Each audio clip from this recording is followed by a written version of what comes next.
السلام عليكم. في فيديو اليوم راح نتكلموا فيه على الشعب الأمازيغي وعلى التقويم والسنة الأمازيغية، بمناسبة أنه نحن مقبلين هذه الأيام على دخول سنة أمازيغية جديدة. نحاول نتعرفوا على تاريخ هذا الشعب وكيف بدأ هذا التقويم في هذا الفيديو المختصر. الأمازيغ أو الأمازيغيس كما تلفظ باليونانية معناتها الرجل الحر النبيل الشجاع. لو نشوفوا التقويم الأمازيغي احنا نعرفوا كاين التقويم الميلادي، كاين التقويم الهجري، وكاين التقويم الأمازيغي. التقويم الميلادي والهجري ارتبطوا بأحداث دينية. التقويم الهجري ارتبط بهجرة الرسول صلى الله عليه وسلم، التقويم الميلادي بميلاد عيسى بن مريم عليه السلام، والتقويم الأمازيغي لم يرتبط بأي حدث ديني، بل ارتبط بهدف وبحدث نبيل وغاية شريفة اللي هي كانت تحرير شعب والانتصار على الظلم اللي كان يعاني منه الشعب في هذيك الفترة. لو نعود ل 950 سنة قبل الميلاد، كان واحد الفرعون وكان فرعون طاغية، يعني كان يتعدى على دول المجاورة والقبائل المجاورة اللي في ليبيا وغيرها، ومن بينهم الأمازيغ اللي كان يتعدى عليهم. ففي أحد الفترات شاءت الصدف أنه يأتي قائد كبير اسمه شيشناق، وأنه يأسس ويدير جيش ويروح يهاجم. حدثت هذه المعركة قبل 950 سنة، يعني قبل الميلاد، وكانت هي بداية التقويم الأمازيغي. إذا التقويم الأمازيغي هو مرتبط بحدث وبغاية نبيلة اللي هي كانت تحرير أرض والانتصار على الظلم والطغاة. ولو نحبوا نعرفوا السنة الأمازيغية كثيرا ما نقراو 2900 عدد هكا يظهر لنا عدد غريب. إذا العدد هذا راه مرتبط بالحدث اللي صرا قبل 950 سنة قبل الميلاد. لذلك نحبوا نعرفوا الآن ما هي السنة الأمازيغية في هذه اللحظة وفي هذا العام 2019 مثلا. فمجرد أننا نضيفوا 950 سنة إلى 2019 نلقاو اللي هي 2969 اللي هي السنة الأمازيغية لهذه السنة في 2019. ولما نشوفوا ايضا اكثر الرموز المنتشره عند الامازيغ اللي هي ثلاثه مقلبه وفيها عمود وتحت ثلاثه ايضا كما تشاهدوا في الصوره. فكل عمود منها وكل راس منها عنده معنى. فالراس الاول عنده معنى الارض، والثاني الانسان، والثالث اللغه. ايضا فان العالم الامازيغي عالم مشهور اللي هو بالالوان تاعو ثلاثه: الزرقاء الخضراء والصفراء. فاللون الازرق يقصد به الساحل، واللون الاخضر يقصد به الجبال، واللون الاصفر يقصد به الصحراء.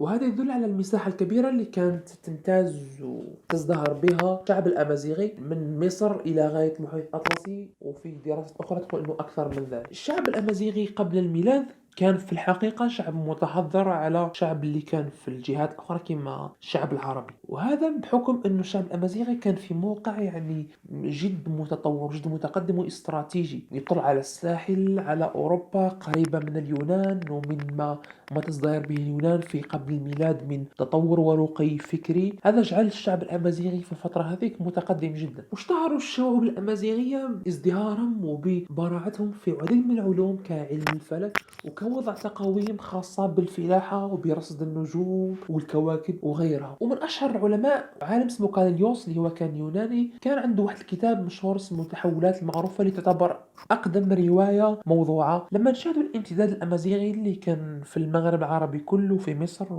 ولتحت في مالي وغيرها من الدول أسفل، لقوا أنه ما كانش كاينة إمبراطورية كبيرة ومزدهرة ومتطورة فترة طويلة كما كان يحدث في الإمبراطورية اليونانية أو الإغريقية أو غيرها، بل كانت كاينة دول وراء دولة وراء دولة وراء دولة. فلقوا مثلا أكثر الدول المشتهرة واللي ذات مكانة كبيرة هي دولة موريتانيا الطنجية، كان اسمها كما كانت تمتد من المحيط الأطلسي إلى غاية حدود مصر. أيضا الدولة النوميدية قرطاج أيضا اللي كانت فعلا تابعة الدولة فينيقية، لكن حدث تزاوج مع الشعب الأمازيغي وأصبحت فيما بعد تبع الأمازيغ. دولة صفاقس أيضا اللي هو هذا اسم تاع قادة الأمازيغ اللي أسس هذه الدولة وسميت على اسمه. أيضا حتى أنه من أشهر الأسماء اللي لقاها منتشرة هو اسم جوبا. لقوا الجوبا الأول، جوبا الثاني، جوبا الثالث، هذا كانوا حكام في الفترة هذيك، وأشهرهم كان جوبا الثاني اللي كان من العلماء في الفترة هذيك، وكان أبدع في العديد من المجالات، في الفلك، في الرياضيات، في الطب، في الأمور كثيرة. كانت هذه هي باختصار المرحلة الأولى من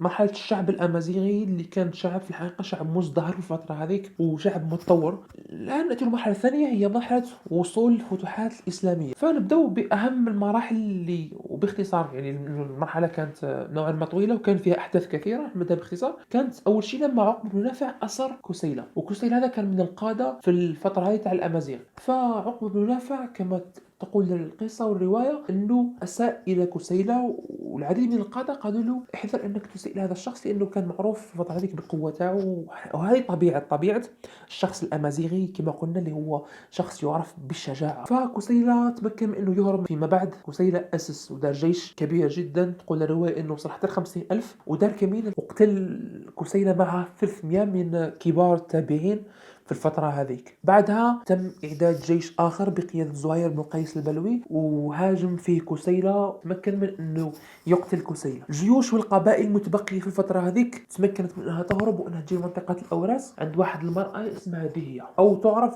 بالكاهنة، وهي كانت مرأة شجاعة ومسيطرة في الفترة هذيك، وكانت يعني قائدة يرضخ لها الجميع وتسيطر على جميع الأمازيغ في الفترة هذيك. وكانت ما بين دهية أو الكاهنة حروب كثيرة ما بينهم وما بين المسلمين. من بين الحروب اللي كانت أنه الكاهنة تمكنت أنها تأسر واحد الشاب اسمه خالد بن زيد القيسي، وكانت دهية تقول أني لم أرى رجلا جميلا مثلك، يعني عنده جمال كبير هذا خالد. فقالت له أني نتبناك وتصبح أحد أبنائي. قول الرواية أنه أصبح أحد أبنائها خالد بن زيد القيسي، ولكن فيما بعد خالد بن زيد القيسي كان أحد الناس اللي غدروا بالكاهنة، وتسبب في أنه كان عنده دور في أنه تموت الكاهنة وتخسر في معركتها. بعد موت الكاهنة بدأ العديد من الأمازيغ في الدخول في الإسلام، وكان عندهم يعني مكانة كبيرة في الإسلام، وكانوا من أكثر القادة ومن أكثر الناس يعني اللي كان عندهم دور في فتح وفي إيصال الإسلام لأبعد نقطة.